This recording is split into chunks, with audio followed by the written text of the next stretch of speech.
The enemy doesn't care about children. He shelters behind little girls. Using Palestinian civilians as human shields is a common tactic employed by Hamas terrorists when launching rocket attacks against Israelis. I saw around 200 children. And behind these children, I saw 3 men, terrorists, put a Qassam launcher and launch a Qassam. The dilemma that I had as a commander, the only gun that could be effective to this range is a machine gun, and it's not accurate. Should Major Roei Levy have ordered his soldiers to fire their machine guns and risk killing Palestinian children, or hold their fire and allow terrorists to send rockets into Sderot, possibly killing Israeli children? The end of the story is that I didn't pull the trigger. They launched the Qassam. Was it a right thing to do?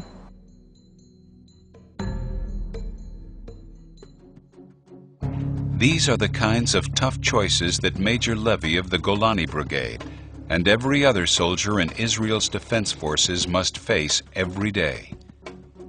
The moral dilemma of whether to shoot or not intensified when Israel launched Operation Cast Lead into Gaza last year, after suffering through years of deadly suicide bombings and rocket attacks from Hamas.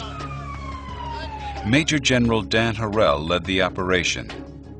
You are being shot at from every mosque minaret, every corner on the street, from backyards of houses, from schools.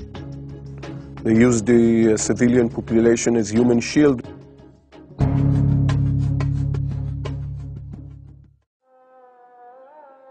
What the IDF confronted in Gaza was far removed from traditional open battlefield warfare between standing armies. Israeli soldiers now face paramilitary terrorist groups hiding among civilians in densely populated urban areas. This new kind of asymmetric warfare is not only difficult tactically, but also raises a host of complicated moral and legal issues.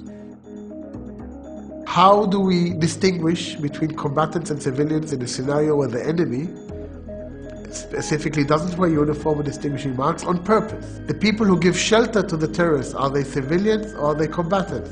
What are the rules we need to give our soldiers to allow them to be able to survive and practice humanity and morality in this type of battlefield? The IDF addressed these difficult questions by implementing a complex system of checks and balances that influences every decision a soldier makes in the field. Yonatan is a pilot with the Israeli Air Force. Adhering to strict IDF guidelines, he was filmed in a manner that protects his identity. I would receive a target and they would say, okay, you can bomb this, you are good to go. And if I would stall for a minute, the authorization is gone. You need to attack within a minute, and you need to notify headquarters again 30 seconds before you release the bomb, and then again 10 seconds, because someone has to visually look at the target and be able to say the target is civilian-free. Most of the sorties that I flew in Cast Lead, 10 seconds to bomb release, I was cancelled. Because someone saw civilians passing by. Even when their own lives are in danger, IDF pilots cannot take action without authorization.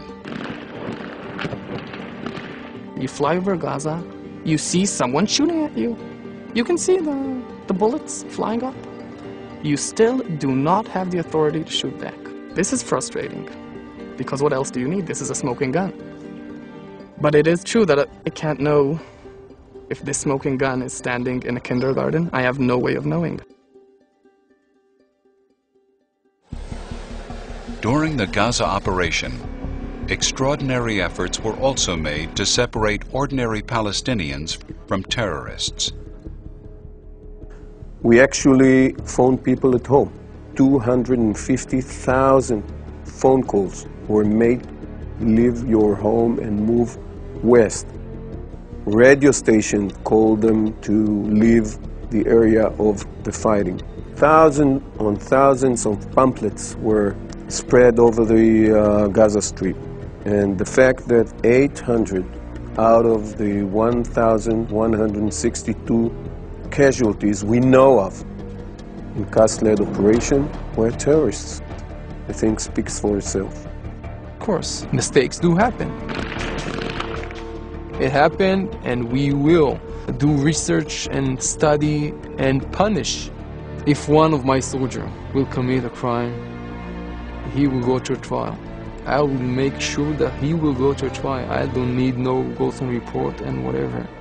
I will do it myself because I believe that we need to be moral and to sleep. At night, it's 3 years in the army, but it's whole life that I will have to deal with something I've done. Israeli soldiers carry their moral compass with pride, despite the terrible life or death decisions they face on a daily basis. It is an impossible choice, I think. If you ask a mother of an infantry soldier that was killed because we couldn't give the response quickly enough, it wasn't worth it.